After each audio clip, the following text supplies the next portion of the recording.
जे सिद्धा अर्थ भी ला लीए ना, नानक निर्गुण गुण करे, तो गुरु नानक देव जी निर्गुण आरिਆਂ ਨੂੰ गुण समेत कर ਦਿੰਦੇ ਨੇ।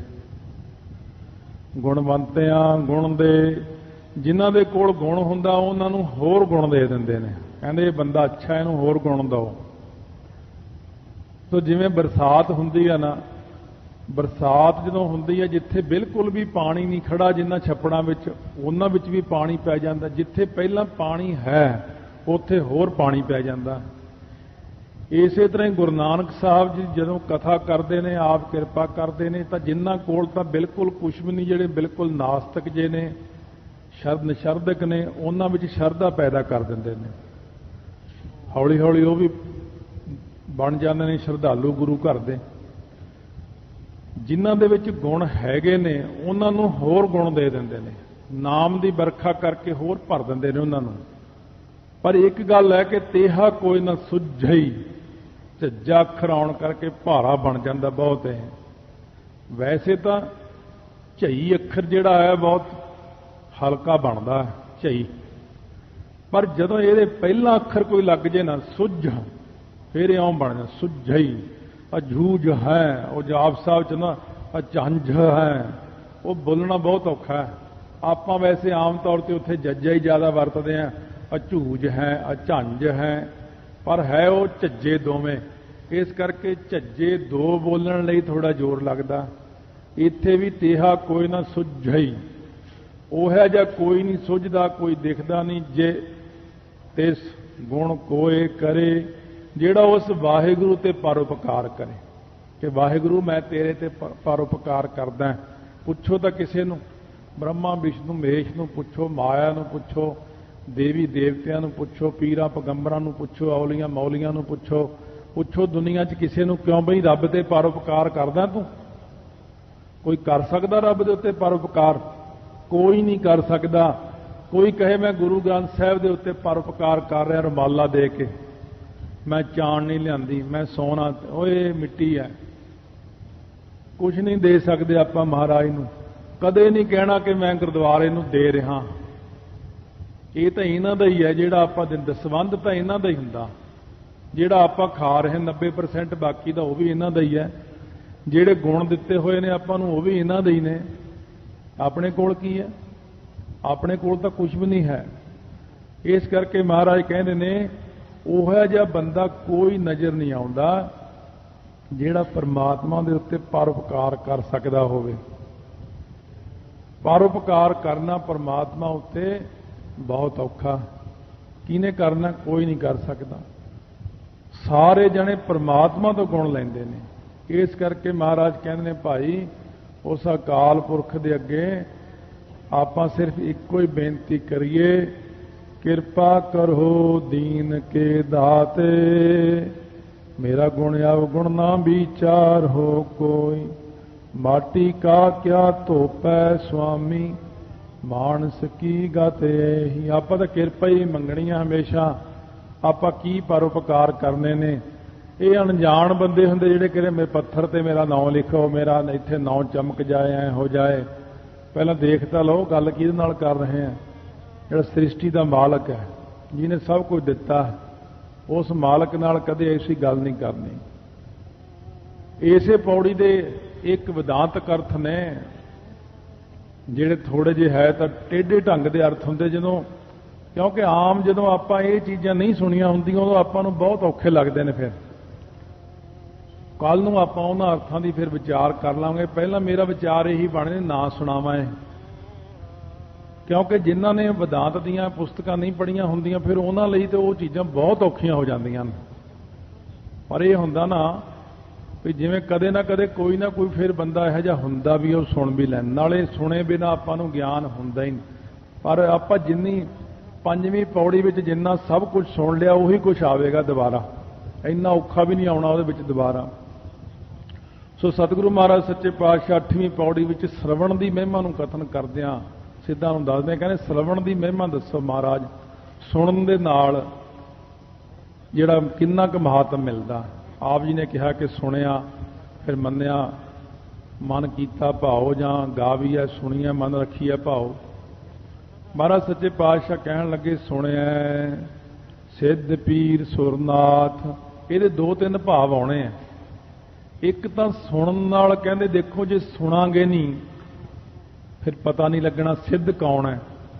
ਇਹ ਤਾਂ ਆਪਾਂ ਪਾਠ ਕਰਦੇ ਰੋਜ਼ ਹੀ ਪੜ੍ਹ ਜਾਂਦੇ ਹਾਂ ਕਿ ਸੁਣਿਆ ਸਿੱਧ ਪੀਰ ਸੁਰਨਾਥ, ਅਗਲੀ ਪੰਕਤੀ ਸੁਣਿਆ ਧਰ ਤਵਲ ਆਕਾਸ਼, ਫਿਰ ਅਗਲੀ ਪੰਕਤੀ, ਫਿਰ ਅਗਲੀ ਪੰਕਤੀ, ਰੋਜ਼ ਪਾਠ ਕਰਦੇ ਹਾਂ। ਪਰ ਇਹ ਹੈ ਵੀ ਥੋੜਾ ਜਿਹਾ ਪਿਆਰ ਨਾਲ ਜੇ ਦੇਖੋ ਕਿ ਸੁਣਿਆ ਹੀ ਪਤਾ ਲੱਗਦਾ ਕਿ ਫਲਾਨਾ ਬੰਦਾ ਸਿੱਧ ਹੈ। ਤੇ ਸਿੱਧ ਕਿਹਨੂੰ ਕਹਿੰਦੇ? ਸਿੱਧੀਆਂ ਸੰਪੰਨ, ਜਿਨ੍ਹਾਂ ਨੇ ਰਿੱਧੀਆਂ ਸਿੱਧੀਆਂ ਦੀ ਪ੍ਰਾਪਤੀ ਕੀਤੀ ਹੁੰਦੀ ਹੈ। 84 ਆਸਣ ਲਾਉਂਦੇ ਨੇ, ਗੋਰਖ ਦੇ ਚੇਲੇ ਨੇ। 84 ਸਿੱਧ ਤਾਂ ਉਹ ਨੇ ਜਿਹੜੇ ਗੋਰਖ ਦੇ ਚੇਲੇ ਨੇ। 84 ਸਿੱਧ ਇੱਕ ਹੋਰ ਵੀ ਨੇ, ਵੱਖੋ ਵੱਖਰੇ 2 ਵਾਰੀ 84 ਸਿੱਧ ਆਉਂਦੇ ਨੇ। ਇਸ ਪ੍ਰਕਾਰ ਪੀਰ ਜਿਹੜੇ ਮੁਸਲਮਾਨਾਂ ਦੇ ਵਡੱਕੇ ਹੁੰਦੇ ਨੇ, ਵੱਡਿਆਂ ਨੂੰ ਪੀਰ ਮੰਨਦੇ ਨੇ। ਇਹ ਕਈ ਭੇਦ ਹੁੰਦੇ ਨਾ, ਇੱਕ ਹੁੰਦਾ ਸ਼ੇਖ, ਇੱਕ ਪੀਰ, ਇੱਕ ਪੈਗੰਬਰ, ਇੱਕ ਔਲੀਏ ਮੌਲੀਏ, ਇੱਕ ਫਕੀਰ ਫੱਕਰ, ਇਹ ਕਈ ਹੁੰਦੇ ਨੇ। ਇਸ ਕਰਕੇ ਇਹਨਾਂ ਦਾ ਫਰਕ ਥੋੜਾ ਥੋੜਾ ਹੁੰਦਾ। ਸੁਣ ਕੇ ਹੀ ਪਤਾ ਲੱਗਦਾ ਕਿ ਪੀਰ ਹੈ, ਪੀਰ ਬੁੱਧੂ ਸ਼ਾਹ ਹੈ, ਪੀਰ ਮੀਆਂ ਮੀਰ ਹੈ। ਸੁਰ ਤਾਂ ਪੜ੍ਹ ਲਿਆ, ਜੇ ਕੋਈ ਬੱਚਾ ਪੜ੍ਹੇ ਉਹ ਸੁਰ ਬਾਜੇ ਦੀ ਸਮਝੀ ਜਾਊਗਾ। ਕਈ ਵਾਰ ਆਮ ਬੰਦੇ ਨੂੰ ਪਤਾ ਨਹੀਂ ਸੁਰ ਕੀ ਹੈ। ਅਗਲਾ ਕਹਿੰਦਾ ਉਹ ਜਿਹੜੀ ਬਾਜੇ 'ਚ ਸੁਰ ਹੁੰਦੀ ਜਾਂ ਨਹੀਂ ਉਹ ਹੋਣੀ, ਜਾਂ ਕੋਈ ਹੋਰ ਚੀਜ਼ ਹੋਣੀ। ਸੁਰ ਨਾਮ ਦੇਵਤੇ ਦਾ। ਨਾਥ, ਸੁਣ ਕੇ ਹੀ ਪਤਾ ਲੱਗਦਾ ਕਿ ਨਾਥ ਹੈ। ਕਿੰਨੇ ਨਾਥ ਹੈ? 9 ਨਾਥ। ਸੁਣ ਕੇ ਪਤਾ ਲੱਗਿਆ ਨਾ 9 ਨਾਥ। ਜਦ ਤੱਕ ਆਪਾਂ ਕਿਸੇ ਗੱਲ ਨੂੰ ਸੁਣਦੇ ਨਹੀਂ ਉਦੋਂ ਤੱਕ ਆਪਾਂ ਨੂੰ ਕਿਸੇ ਗੱਲ ਦਾ ਗਿਆਨ ਹੋ ਹੀ ਨਹੀਂ ਸਕਦਾ। ਇਸ ਕਰਕੇ ਮਹਾਰਾਜ ਕਹਿੰਦੇ ਸੁਣਿਆ ਧਰਤ ਧਵਲ ਆਕਾਸ਼। ਸੁਣ ਕੇ ਹੀ ਪਤਾ ਲੱਗਦਾ ਕਿ ਧਰਤੀ ਦੇ ਥੱਲੇ ਧੌਲਾ ਬਲਦ ਖੜਾ, ਕਿ ਉਹ ਧੌਲਾ ਬਲਦ ਕਿਹੜਾ ਧਰਮ ਹੈ। ਇਸ ਗੱਲ ਦਾ ਸੁਣ ਕੇ ਗਿਆਨ ਹੁੰਦਾ। ਆਕਾਸ਼, ਅਸਮਾਨ ਵੱਲ ਨੂੰ ਛੋਟਾ ਜਿਹਾ ਬੱਚਾ ਦੇਖਦਾ ਪਰ ਉਹਨੂੰ ਗਿਆਨ ਨਹੀਂ ਕਿ ਇਹਦਾ ਨਾਮ ਆਕਾਸ਼ ਹੈ। ਜਦੋਂ ਮਾਂ-ਬਾਪ ਤੋਂ ਸੁਣ ਲੈਂਦਾ ਤਾਂ ਉਹਨੂੰ ਪਤਾ ਲੱਗਦਾ ਇਹਦਾ ਨਾਮ ਆਕਾਸ਼ ਹੈ। ਸੁਣ ਕੇ ਗਿਆਨ ਹੁੰਦਾ ਨਾ। ਸੋ ਇਸ ਕਰਕੇ ਸਤਿਗੁਰੂ ਮਹਾਰਾਜ ਕਹਿੰਦੇ ਸੁਣਨ ਨਾਲ ਬਹੁਤ ਫਾਇਦਾ। ਜਿਵੇਂ ਕੋਈ ਕਹੇ ਮੈਂ ਨਹੀਂ ਕਥਾ ਸੁਣਦਾ, ਮੈਂ ਕੀਰਤਨ ਨਹੀਂ ਸੁਣਦਾ, ਮੈਂ ਬਾਣੀ ਨਹੀਂ ਸੁਣਦਾ। ਕਈ ਲੋਕ ਕਹਿਣਗੇ ਸਾਨੂੰ ਪਤਾ ਹੀ ਹੈ ਜੋ ਉੱਥੇ ਕਹਿਣਾ, ਆ ਕੀ ਸੁਣਨਾ। ਪਰ ਮਹਾਰਾਜ ਕਹਿੰਦੇ ਸੁਣ ਸੁਣ ਕੇ ਬੰਦਾ ਬਹੁਤ ਵੱਡਾ ਬਣ ਜਾਂਦਾ। ਸੁਣਿਆ ਦੀਪ ਲੋ ਪਾਤਾਲ, ਸੁਣ ਕੇ ਹੀ ਪਤਾ ਲੱਗਦਾ ਕਿ 7 ਦੀਪ ਨੇ, 14 ਲੋਕ ਨੇ ਤੇ 7 ਪਤਾਲ ਨੇ। ਸੁਣ ਕੇ ਪਤਾ ਲੱਗਿਆ। ਮਹਾਰਾਜ ਪਹਿਲਾਂ ਸੁਣਨ ਦਾ ਇੱਕ ਮਹਾਤਮ ਦੱਸਣਗੇ। ਪਹਿਲਾਂ ਤਾਂ ਮਨੁੱਖ ਨੂੰ ਉਹਦੀ ਸਧਾਰਨ ਬੋਲੀ ਵਿੱਚ ਚੀਜ਼ ਸਮਝਾਈ ਜਾਂਦੀ ਹੈ, ਫਿਰ ਉਸ ਤੋਂ ਬਾਅਦ ਦੂਸਰੀ ਬੋਲੀ 'ਚ ਗੱਲ ਆਉਂਦੀ। ਸੁਣਿਆ ਪੋਹਿ ਨਾ ਸਕੈ ਕਾਲ, ਸੁਣ ਕੇ ਹੀ ਪਤਾ ਲੱਗਦਾ ਕਿ ਮੌਤ ਵੀ ਕੋਈ ਚੀਜ਼ ਹੈ। ਵੀ ਮੌਤ ਪੋਹ ਨਹੀਂ ਸਕਦੀ ਬੰਦੇ ਨੂੰ। ਕਿਹਨੂੰ ਕਹਿੰਦੇ? ਸੁਣ ਕੇ ਹੀ ਪਤਾ ਲੱਗਿਆ ਵੀ ਨਾਮ ਸੁਣਨ ਵਾਲੇ ਨੂੰ ਮੌਤ ਪੋਹ ਨਹੀਂ ਸਕਦੀ, ਦੇਖ ਨਹੀਂ ਸਕਦੀ, ਲਿਜਾ ਨਹੀਂ ਸਕਦੀ। ਨਾਨਕ ਭਗਤਾਂ ਸਦਾ ਵਿਗਾਸ, ਇਹ ਗੱਲ ਵੀ ਸੁਣ ਕੇ ਹੀ ਪਤਾ ਲੱਗੀ ਹੈ ਵੀ ਭਗਤਾਂ ਨੂੰ ਸਦਾ ਹੀ ਖੇੜਾ ਰਹਿੰਦਾ। ਸੁਣਿਆ ਦੁਖ ਪਾਪ ਕਾ ਨਾਸ, ਸੁਣਨ ਦੇ ਨਾਲ ਹੀ ਦੁੱਖ ਅਤੇ ਪਾਪ ਦੀ ਨਿਵਰਤੀ ਹੁੰਦੀ ਪਈ। ਨਾਮ ਦੇ ਸੁਣਨ ਨਾਲ ਕੰਨਾਂ ਵਿੱਚ ਨਾਮ ਪੈਂਦਾ ਜਾਵੇ, ਦੁੱਖ ਅਤੇ ਪਾਪ ਦੀ ਨਿਵਰਤੀ ਹੋਣੀ ਸ਼ੁਰੂ ਹੋ ਜਾਂਦੀ। ਹੁਣ ਉਹੀ ਚੀਜ਼ਾਂ ਨੇ ਸੰਸਾਰ ਦੀਆਂ ਜਿਨ੍ਹਾਂ ਨਾਲ ਦੁੱਖ ਅਤੇ ਪਾਪ ਵੱਧਦਾ ਹੈ। ਦੇਖੋ ਸੁਣਨ ਦਾ ਫਾਇਦਾ ਵੀ ਹੈ ਤੇ ਸੁਣਨ ਦਾ ਨੁਕਸਾਨ ਵੀ ਹੈ। ਮਹਾਰਾਜ ਕਹਿੰਦੇ ਜੇ ਚੰਗੀਆਂ ਚੀਜ਼ਾਂ ਸੁਣ ਲਓਗੇ ਉਹਦਾ ਫਾਇਦਾ, ਮਾੜੀਆਂ ਚੀਜ਼ਾਂ ਸੁਣ ਲਓਗੇ ਉਹਦਾ ਨੁਕਸਾਨ ਹੈ। ਇਸ ਕਰਕੇ ਜੇ ਗੁਰੂ ਦੀ ਬਾਣੀ ਸੁਣੀਏ, ਜੇ ਕੰਨਾਂ ਨਾਲ ਵਾਹਿਗੁਰੂ ਮੰਤਰ ਸੁਣੀਏ, ਮੂਲ ਮੰਤਰ ਸੁਣੀਏ ਤਾਂ ਉਹਦਾ ਬਹੁਤ ਭਾਰੀ ਲਾਭ ਹੋਵੇਗਾ। ਤਾਂ ਸਤਿਗੁਰੂ ਮਹਾਰਾਜ ਕਹਿੰਦੇ ਸਿੱਧੋ ਜਿਹੜਾ ਸੁਣਨਾ ਹੈ ਨਾ, ਜਾਂ ਸਾਧ ਸੰਗਤ ਜੀ ਜਿਹੜਾ ਸੁਣਨਾ ਜ਼ਰੂਰ ਚਾਹੀਦਾ। ਕਈ ਵਾਰੀ ਐਸਾ ਵੀ ਹੁੰਦਾ ਹੈ, ਕਈ ਥਾਈਂ ਕਥਾਵਾਚਕ ਕੋਈ ਕਥਾ ਕਰਦੇ ਨੇ, ਆਮ ਤੌਰ ਤੇ ਸੰਗਤਾਂ ਦਾ ਕਹਿਣਾ ਵੀ ਅੱਜ ਨਹੀਂ ਅਸੀਂ ਸੁਣਦੇ ਜੀ, ਅੱਜ ਫਲਾਨਾ ਬੰਦਾ ਨਹੀਂ ਆ, ਅੱਜ ਨਹੀਂ ਸੁਣਨਾ। ਪਰ ਮੇਰਾ ਇੱਕ ਵਿਚਾਰ ਇਹ ਬਣਦਾ, ਕਿਤੇ ਵੀ ਕਦੇ ਵੀ ਮੈਂ ਕਿਤੇ ਚਲੇ ਜਾਵਾਂ ਮੱਥਾ ਟੇਕਣ ਕਿਸੇ ਸਥਾਨ ਤੇ, ਜੇ ਕੋਈ ਕਥਾ ਕਰਦਾ ਮੈਂ ਜ਼ਰੂਰ ਸੁਣਦਾ ਉਹਦੀ, ਭਾਵੇਂ ਉਹ ਕਹੀ ਜੀ ਵੀ ਕਥਾ ਕਰੇ। ਪਰ ਇੱਕ ਚੀਜ਼ ਦੇਖੀ ਆ ਕਿ ਰੱਬ ਸਾਰਿਆਂ ਅੰਦਰ ਹੈ, ਪਰਮਾਤਮਾ ਉਹਦੇ ਵਿੱਚੋਂ ਇਹੀ ਜੀ ਗੱਲ ਕਈ ਵਾਰ ਬੁਲਾ ਦਿੰਦਾ ਜਿਹੜੀ ਮੈਨੂੰ ਸਾਰੀ ਜ਼ਿੰਦਗੀ ਨਹੀਂ ਮੈਂ ਕਦੇ ਸੋਚੀ, ਉਹਦੇ ਵਿੱਚੋਂ ਪਤਾ ਨਹੀਂ ਕੀ ਬੋਲ ਜਾਂਦਾ ਉਹ। ਇਸ ਕਰਕੇ ਹਰੇਕ ਨੂੰ ਹੀ ਸੁਣਨਾ ਚਾਹੀਦਾ, ਸੁਣ ਕੇ ਕਦੇ ਨਾ ਕਦੇ ਉਹਦੇ ਵਿੱਚੋਂ ਫਿਰ ਗਿਆਨ, ਕੋਈ ਨਾ ਕੋਈ ਗਿਆਨ ਦੀ ਚੀਜ਼ ਮਿਲ ਜਾਂਦੀ ਹੈ। ਤਾਂ ਮਹਾਰਾਜ ਸੱਚੇ ਪਾਤਸ਼ਾਹ ਕਹਿੰਦੇ ਸ਼ਰਵਣ ਕਰਨ ਦਾ ਬਹੁਤ ਵੱਡਾ ਮਹਾਤਮ ਹੈ, ਨਾਲੇ ਨਾਮ ਦੇ ਸੁਣਨ ਦਾ ਮਹਾਤਮ ਹੈ। ਸਾਰੇ ਹੀ ਕਹਿੰਦੇ ਨੇ, ਆ ਜਿਹੜੇ ਨਾਥ ਨੇ, ਸੁਰ ਦੇਵਤੇ ਨੇ, ਪੀਰ ਨੇ, ਸਿੱਧ ਨੇ, ਇਹਨਾਂ ਨੂੰ ਪੁੱਛੋ ਤੁਸੀਂ ਨਾਥ ਕਿਵੇਂ ਬਣੇ, ਦੇਵਤੇ ਕਿਵੇਂ ਬਣੇ, ਪੀਰ ਕਿਵੇਂ ਬਣੇ, ਸਿੱਧ ਕਿਵੇਂ ਬਣੇ? ਉਹ ਕਹਿੰਦੇ ਸੁਣਿਆ। ਕਹਿੰਦੇ ਅਸੀਂ ਤਾਂ ਨਾਮ ਨੂੰ ਸੁਣ ਕੇ ਹੀ ਏਡੀ ਉੱਚੀ ਅਵਸਥਾ ਤੱਕ ਆ ਗਏ। ਇਹ ਵੀ ਨਾਮ ਨੂੰ ਸੁਣ ਕੇ ਏਡੇ ਬਣੇ ਨੇ। ਇਹ ਕਿਹੜਾ ਜੰਮਦਿਆਂ ਸਾਰੀ ਨਾਥ ਬਣ ਗਿਆ ਸੀ ਕੋਈ, ਜਾਂ ਸਿੱਧ ਬਣ ਗਿਆ ਸੀ ਕੋਈ? ਨਾਮ ਜਪ ਕੇ ਹੀ ਬੰਦਾ ਇੰਨੀ ਉੱਚੀ ਅਵਸਥਾ ਤੱਕ ਜਾਂਦਾ, ਨਾਮ ਨੂੰ ਸੁਣ ਕੇ ਹੀ ਪਹੁੰਚਦਾ। ਇਸ ਕਰਕੇ ਮਹਾਰਾਜ ਕਹਿੰਦੇ ਸੁਣਨ ਦੇ ਨਾਲ ਹੀ ਜਿਹੜਾ ਆਕਾਸ਼ ਹੈ, ਧਵਲ ਧੌਲਾ ਬਲਦ ਹੈ, ਧਰਤੀ ਹੈ, ਇਹ ਵੀ ਨਾਮ ਦੇ ਸ਼ਰਵਣ ਕਰਕੇ ਹੀ ਸ਼ਕਤੀ ਲੈ ਕੇ ਆਪਣਾ ਕਾਰਜ ਕਰਦੇ ਨੇ। ਦੀਪ ਲੋ ਪਾਤਾਲ ਵੀ ਨਾਮ ਦੇ ਆਸਰੇ ਹੀ ਕਰਦੇ ਨੇ ਸਾਰਾ ਕੁਝ। ਤੇ ਜਿਹੜੀ ਹੈ ਨਾਮ ਦੇ ਸੁਣ ਕਰਕੇ ਕਾਲ ਟਲ ਜਾਂਦਾ ਇਨਸਾਨ ਦਾ, ਭਗਤੀ ਕਰਨ ਵਾਲਿਆਂ ਦਾ। ਵਾਹਿਗੁਰੂ ਵਾਹਿਗੁਰੂ ਕਰਦਿਆਂ ਦੁੱਖਾਂ ਪਾਪਾਂ ਦਾ ਨਾਸ ਹੋ ਜਾਂਦਾ, ਭਗਤਾਂ ਦੇ ਹਿਰਦੇ 'ਚ ਖੇੜਾ ਰਹਿੰਦਾ ਸਦਾ। ਕਿਉਂਕਿ ਜੇ ਇਹਨਾਂ ਕੋਲੋਂ ਵੀ ਜਾ ਕੇ ਪੁੱਛੀਏ ਨਾ ਵੀ ਤੁਸੀਂ ਨਾਥ ਕਿਵੇਂ ਬਣੇ ਜਾਂ ਆਹ ਚੀਜ਼ਾਂ ਕਿਵੇਂ ਬਣੀਆਂ, ਤੇ ਇਹ ਮਹਾਰਾਜ ਕਹਿੰਦੇ ਸਾਰਾ ਸ਼ਰਵਣ ਦਾ ਹੀ ਮਹਾਤਮ ਹੈ। ਸ਼ਰਵਣ ਸਾਰਿਆਂ ਨਾਲੋਂ ਵੱਡੀ ਭਗਤੀ ਹੈ। ਕੱਲ ਨੂੰ ਵਿਚਾਰ ਕਰਾਂਗੇ ਅੱਗੇ, ਜੇ ਜੁਗ ਚਾਰੇ ਆਰਜਾ ਦਾ ਥੋੜਾ ਸੂਖਮ ਵਿਚਾਰ ਕਰਕੇ ਫਿਰ ਇਸ ਪੌੜੀ ਦਾ ਵੀ ਅੱਗੇ ਵਿਚਾਰ ਕਰਾਂਗੇ ਕਿ ਸੁਣਿਆ ਸਿੱਧ ਪੀਰ ਸੁਰਨਾਥ। ਸਤਿਗੁਰੂ ਮਹਾਰਾਜ ਬਖਸ਼ਿਸ਼ ਕਰਨਗੇ। ਆਓ ਨਾਮ ਨੂੰ ਕੰਨਾਂ ਨਾਲ ਸੁਣੀ ਜਾਓ, ਬਸ ਇਹ ਸਾਰਿਆਂ ਨਾਲੋਂ ਵੱਡੀ ਚੀਜ਼ ਹੈ।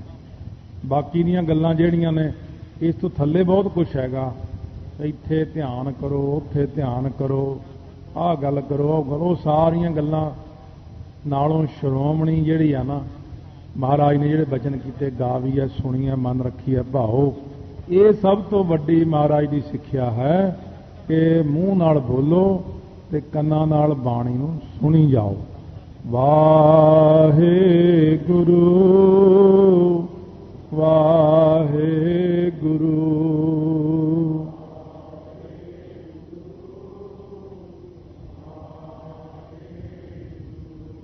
ਵਾਹਿਗੁਰੂ ਵਾਹਿਗੁਰੂ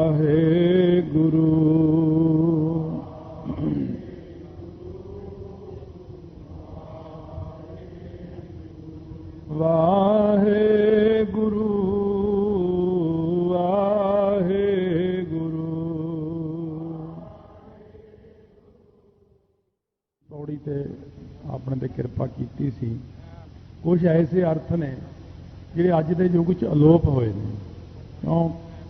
ਇੱਕ ਨਵੀਂ ਚੀਜ਼ ਚੱਲੀ, ਨਵੇਂ ਵਿਦਵਾਨ ਆਏ, ਕੁਝ ਪੁਰਾਣੇ ਵਿਦਵਾਨਾਂ ਦੀਆਂ ਚੀਜ਼ਾਂ ਨੇ ਜਿਹੜੀਆਂ ਪੁਰਾਣੇ ਵਿਦਵਾਨ ਜਿਵੇਂ ਹੁਣ ਵੀ ਬੈਠੇ ਨੇ, ਜਦੋਂ ਕਦੇ ਕੈਸਟ ਵਿੱਚ ਉਹ ਸਿੱਧੇ ਸਾਦੇ ਅਰਥ ਸੁਣਦੇ ਨੇ, ਫਿਰ ਉਹ ਕਹਿ ਵੀ ਦਿੰਦੇ ਨੇ ਜਿਹੜੇ ਉਹ ਅਰਥ ਸੀ ਦੂਸਰੇ ਗਾਉਣੀ ਅਰਥ, ਇਹ ਸੰਕੇਤੀ ਅਰਥ, ਕਈ ਤਰ੍ਹਾਂ ਦੇ ਅਰਥ ਨੇ, ਕਿ ਉਹ ਅਰਥ ਨਹੀਂ ਲਾਏ।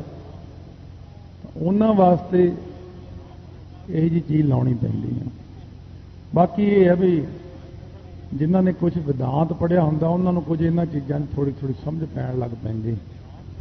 ਨਵੇਂ ਯੁੱਗ ਦੇ ਵਿੱਚ ਨਵੇਂ ਅਰਥ ਨੇ ਲਾਏ ਹੋਏ ਨੇ, ਉਹ ਲਿਖੇ ਹੋਏ ਅੱਖਰ ਤੋਂ ਗਾਹ ਨਹੀਂ ਵੱਧਦੇ, ਵੀ ਇੰਨਾ ਹੀ ਲਿਖਿਆ ਹੋਇਆ।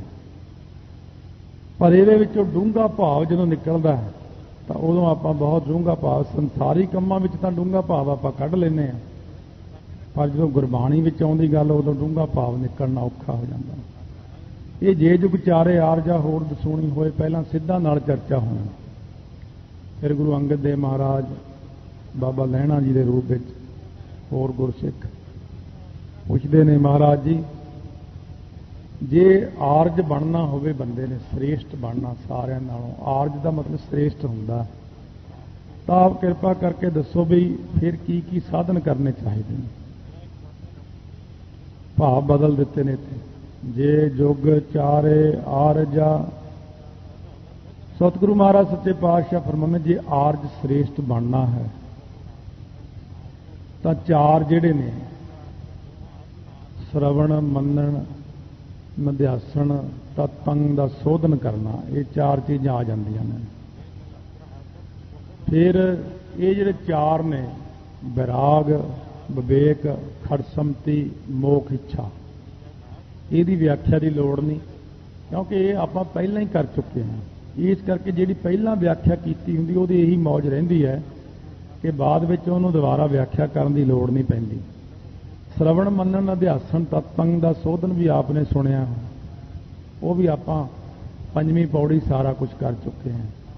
ਤੇ ਪੰਜਵੀਂ ਪੌੜੀ ਵਿੱਚ ਹੀ ਆਪਾਂ ਨੇ ਵਿਰਾਗ, ਵਿਵੇਕ, ਖੜਸਮਤੀ, ਮੋਖ ਇੱਛਾ, ਇਹ ਆਪਾਂ ਉਦੋਂ ਕੀਤਾ ਸੀ ਜਦੋਂ ਅਧਿਕਾਰੀ ਅਨੁਬੰਧ, ਸੰਬੰਧ ਅਨੁਬੰਧ, ਵਿਸ਼ੇ ਅਨੁਬੰਧ, ਇਹ ਅਨੁਬੰਧ ਆਏ ਸੀ।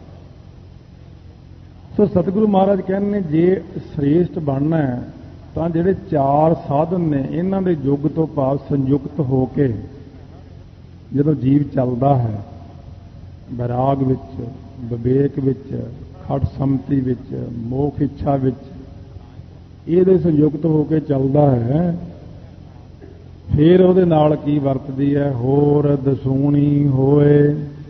ਫਿਰ ਦਾ ਜਿਹੜੀ ਦਵੈਸ਼ ਹੈ, ਇਸ ਦਵੈਸ਼ ਤੋਂ ਇਹਦੀ ਬਿਰਤੀ ਸਾਧਨਾ ਕਰਕੇ ਊਣੀ ਹੋ ਜਾਂਦੀ ਹੈ। ਕਿਹੜੀ? ਜਿਹੜੀ ਦਵੈਸ਼ ਦੇਣ ਵਾਲੀ ਚੀਜ਼ ਹੈ ਨਾ, ਉਹ ਹੈਗੀ ਅਵਿਦਿਆ। ਅਵਿਦਿਆ ਤੋਂ ਜੇ ਆਪਣੇ ਆਪ ਨੂੰ ਪਰੇ ਕਰਨਾ ਹੋਵੇ ਤਾਂ ਇਹ ਚਾਰ ਸਾਧਨਾਂ ਦੀ ਲੋੜ ਪੈਂਦੀ ਹੈ, ਕਿਉਂਕਿ ਇਹ ਚਾਰ ਸਾਧਨਾਂ ਤੋਂ ਬਿਨਾਂ ਜੀਵ ਦੀ ਅਵਿਦਿਆ ਜਾਂਦੀ ਨਹੀਂ। ਫਿਰ ਜਿਹੜੀ ਇਹ ਅਵਿਦਿਆ ਹੈ, ਇਹਦੇ ਤੋਂ ਅਤੇ ਜਿਹੜੀਆਂ 10 ਇੰਦਰੀਆਂ ਨੇ, ਇਹਨਾਂ ਨੂੰ ਊਣੀਆਂ ਕਰਨਾ ਕਾਮ, ਕ੍ਰੋਧ, ਲੋਭ, ਮੋਹ, ਹੰਕਾਰ ਵਿਸ਼ਿਆਂ ਤੋਂ। ਇਹ ਊਣੀਆਂ ਹੋ ਜਾਣਗੀਆਂ ਜਦੋਂ ਖਾਲੀ ਹੋ ਜਾਣਗੀਆਂ 10 ਇੰਦਰੀਆਂ, ਵਿਸ਼ਿਆਂ ਤੋਂ ਰਹਿਤ ਕਰ ਲਵਾਂਗੇ ਚਾਰ ਸਾਧਨਾਂ ਦੇ ਸੰਯੁਕਤ ਹੋ ਕੇ, ਫਿਰ ਪਰਮੇਸ਼ਰ ਨੂੰ ਕਿੱਥੇ ਜਾਣ ਲਵਾਂਗੇ ਜੀ? ਨਵਾਂ ਖੰਡਾਂ ਵਿੱਚ ਜਾਣੀਐ, ਅੱਠੀ ਪਹਿਰੀ 8 ਖੰਡ, ਨਾਵਾਂ ਖੰਡ ਸਰੀਰ। ਇਹ ਖੰਡ ਹੈ ਸਾਡਾ, ਨੌਵਾਂ ਖੰਡ। ਇਸ ਕਰਕੇ ਇਸਮੈ ਨਾਮ ਨਿਧਾਨ ਏਕ, ਭਲ ਹੈ ਗੁਣੀ ਗਹੀਰ। ਅੱਠੀ ਪਹਿਰੀ 8 ਖੰਡ, ਨੌਵਾਂ ਖੰਡ ਸਰੀਰ, ਨਵਾਂ ਖੰਡਾਂ ਵਿੱਚ ਜਾਣੀਆਂ। ਨੌਵੇਂ ਖੰਡ ਵਾਲੇ ਸਰੀਰ, 9 ਜਿਹੜੇ ਖੰਡ ਨੇ ਸਰੀਰ ਦੇ, ਇਹਦੇ ਵਿੱਚ ਪਰਮੇਸ਼ਰ ਨੂੰ ਫਿਰ ਜਾਣ ਲਈਦਾ। ਨਾਲ ਚੱਲੈ ਸਭ ਕੋਏ। ਜਦੋਂ ਆਪਾਂ ਇੱਕ ਪੱਖ ਵਿੱਚ ਇਹਨਾਂ ਨੂੰ ਨਾਲ ਲੈਂਦੇ ਆ, ਵਿਰਾਗ, ਵਿਵੇਕ, ਖੜਸਮਤੀ, ਮੋਖ ਇੱਛਾ ਨੂੰ, ਪਰਮੇਸ਼ਰ ਦੀ ਪ੍ਰਾਪਤੀ ਹੋ ਜਾਂਦੀ, ਹਿਰਦੇ 'ਚ ਬ੍ਰਹਮ ਨੂੰ ਦੇਖ ਲੈਂਦੇ ਆ, ਤਾਂ ਕਾਮ, ਕ੍ਰੋਧ, ਲੋਭ, ਮੋਹ, ਹੰਕਾਰ, ਨਿੰਦਾ, ਚੁਗਲੀ, ਬਦੀ, ਬਖੀਲੀ, ਈਰਖਾ, ਦਵੈਸ਼, ਜਿੰਨੀ ਗੰਦਗੀ ਹੈ ਸਾਰੀ ਚਲੀ ਜਾਂਦੀ ਹੈ। ਹਰ ਇੱਕ ਚੀਜ਼ ਹੀ ਨਾਸ ਹੋ ਜਾਂਦੀ ਹੈ। ਤੇ ਜਿਹੜੇ ਸ਼ੁਭ ਗੁਣ ਨੇ ਉਹ ਅੰਦਰ ਨੂੰ ਆਉਣੇ ਸ਼ੁਰੂ ਹੋ ਜਾਂਦੇ ਨੇ। ਨਾਲ ਚੱਲੇ ਸਭ ਕੋਏ, ਸਤ, ਸੰਤੋਖ, ਦਇਆ, ਧਰਮ, ਵਿਚਾਰ, ਮਿੱਠਾ ਬੋਲਣਾ, ਨਿਵ ਚੱਲਣਾ, ਧੀਰਜ ਰੱਖਣਾ, ਇਹ ਸਾਰੇ ਸ਼ੁਭ ਗੁਣ ਅੰਦਰ ਨੂੰ ਆਉਣੇ ਸ਼ੁਰੂ ਹੋ ਜਾਂਦੇ ਨੇ। ਇਹ ਵੀ ਆਪਾਂ ਸੁਣ ਚੁੱਕੇ ਹਾਂ ਨਿਧਿਆਸਣ ਦੇ ਵਿੱਚ, ਸ਼ਰਵਣ ਵਿੱਚ, ਮੰਨਣ ਵਿੱਚ, ਫਿਰ ਨਿਧਿਆਸਣ ਵਿੱਚ, ਕਿ ਇਹ ਉਹੀ ਚੀਜ਼ ਆਈ ਹੈ ਕਿ ਸਜਾਤੀ ਬਿਰਤੀਆਂ ਦਾ ਪ੍ਰਵਾਹ ਬਾਹਰ ਨੂੰ ਚਲਾ ਦਿੰਦੇ ਆ ਤੇ ਵਿਜਾਤੀ ਬਿਰਤੀਆਂ ਦਾ ਪ੍ਰਵਾਹ ਅੰਦਰ ਨੂੰ ਚੱਲ ਪੈਂਦਾ ਹੈ।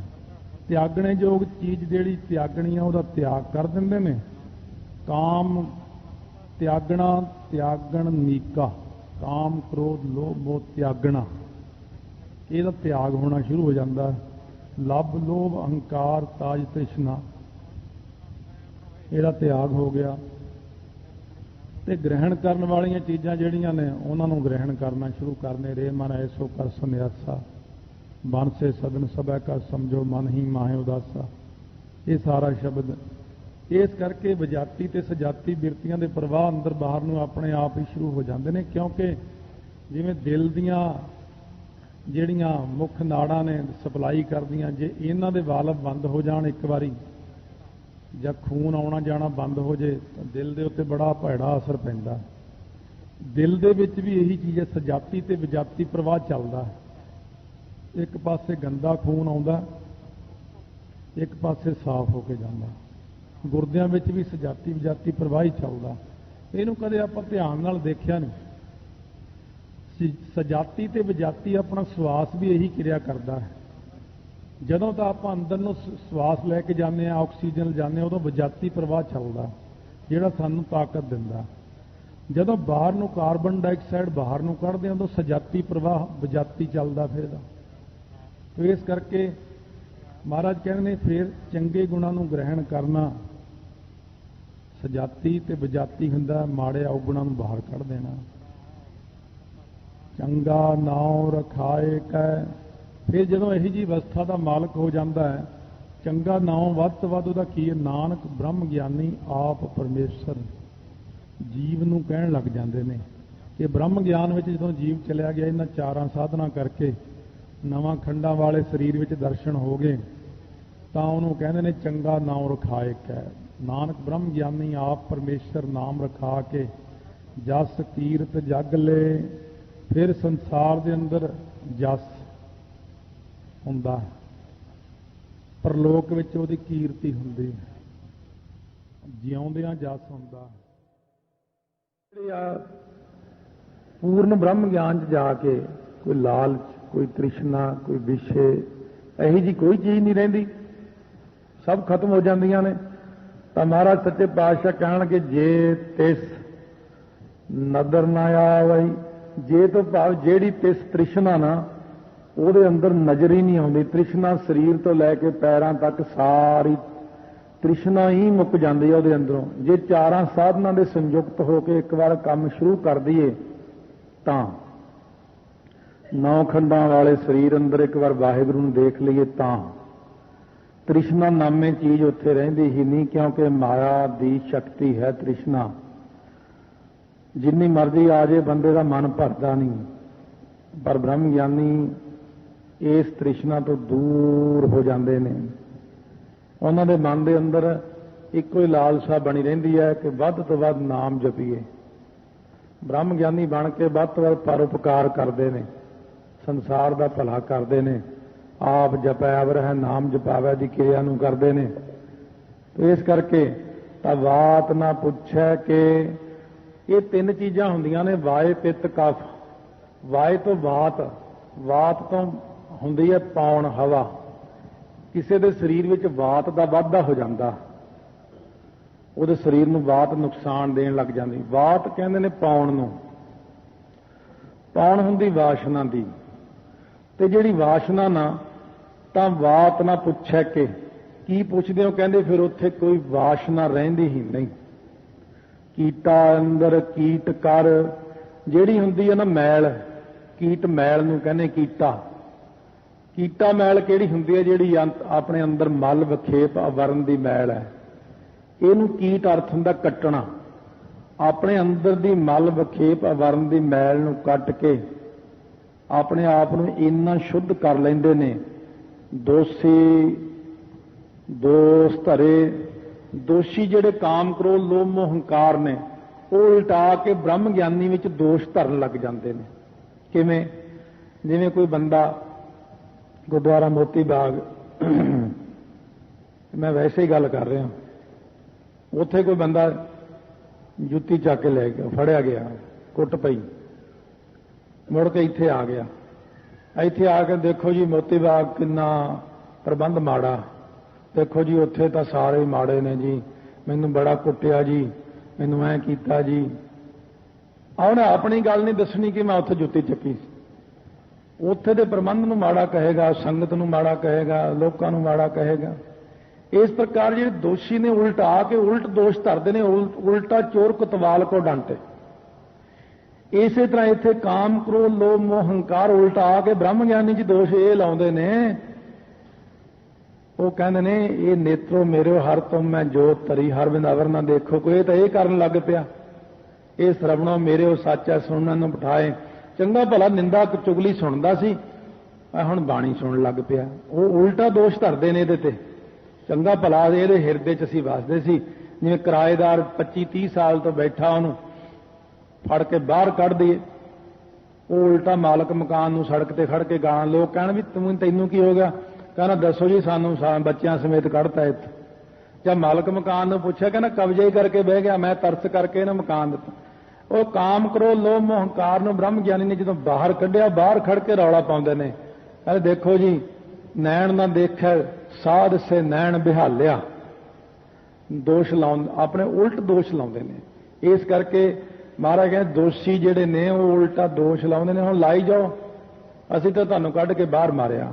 ਕਾਮ, ਕ੍ਰੋਧ, ਲੋਭ, ਮੋਹ, ਹੰਕਾਰ ਸਾਰੀਆਂ ਚੀਜ਼ਾਂ ਬਾਹਰ ਕੱਢ ਦਿੱਤੀਆਂ। ਹੁਣ ਉਹ ਜਿਹੜਾ ਐਸਾ ਬ੍ਰਹਮ ਗਿਆਨੀ ਮਹਾਂਪੁਰਸ਼ ਬਣ ਜਾਂਦਾ, ਬਾਬਾ ਲਹਿਣਾ ਜੀ ਗੁਰੂ ਨਾਨਕ ਸਾਹਿਬ ਉਪਦੇਸ਼ ਕਰਦੇ ਨੇ, ਨਾਨਕ ਨਿਰਗੁਣ ਗੁਣ ਕਰੇ। ਉਹ ਬ੍ਰਹਮ ਗਿਆਨੀ 'ਚ ਵੀ ਸਾਡੇ ਜਿੰਨੀ ਸਮਰੱਥਾ ਹੋ ਜਾਂਦੀ ਹੈ। ਉਹ ਵੀ ਨਿਰਗੁਣ ਆਰਿਆਂ ਨੂੰ ਗੁਣ ਦੇਣ ਲੱਗ ਪੈਂਦਾ। ਮੇਰੇ ਅਤੇ ਬਾਬੇ ਬੁੱਢੇ 'ਚ ਕੋਈ ਫਰਕ ਨਹੀਂ ਹੈ, ਮੇਰੇ ਅਤੇ ਭਾਈ ਬਿਧੀ ਚੰਦ 'ਚ ਕੋਈ ਫਰਕ ਨਹੀਂ ਹੈ। ਕਿਹਾ ਨਾ ਮਹਾਰਾਜ ਜੀ ਨੇ, ਸਤਿਗੁਰੂ ਮਹਾਰਾਜ ਸੱਚੇ ਪਾਤਸ਼ਾਹ ਬੜਾ ਕੁਝ ਕਹਿੰਦੇ ਨੇ।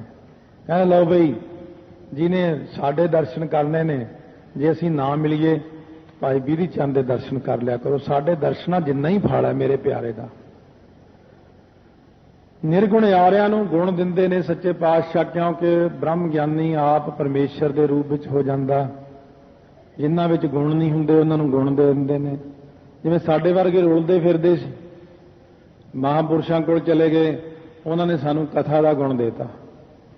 ਕੋਸ਼ਿਸ਼ ਕੀਰਤਨ ਸਿਖਾਉਣ ਦੀ ਵੀ ਕੀਤੀ, ਪਰ ਕਥਾ ਦੀ ਜ਼ਿਆਦਾ ਹੀ ਬਹੁਲਤਾ ਹੋ ਗਈ। ਸੋ ਇਸ ਕਰਕੇ ਜਿਹੜਾ ਬਿਲਕੁਲ ਘਰ ਦੇ ਪੁੱਛਦੇ ਨਹੀਂ, ਜਿਹਨੂੰ ਕਿਤੇ ਕੋਈ ਨਾ ਪੁੱਛੇ, ਜੇ ਕਿਸੇ ਮਹਾਂਪੁਰਸ਼ ਕੋਲ ਚਲਿਆ ਜਾਏ, ਉਹਨੂੰ ਘੜ ਕੇ ਹੀਰਾ ਬਣਾ ਦਿੰਦੇ ਨੇ।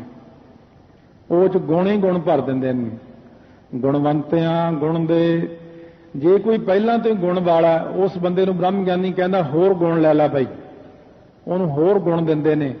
ਜੇ 2 ਗੁਣ ਨੇ ਤਾਂ ਤੇਰੇ 'ਚ 4 ਕਰ ਦਿੰਦੇ ਆ, 4 ਵਾਲੇ ਨੂੰ 6 ਗੁਣਾ ਵਾਲਾ ਬਣਾ ਦਿੰਦੇ ਜਾਂ ਉਹ ਗੁਣ ਦੇ ਦਿੰਦੇ ਨੇ।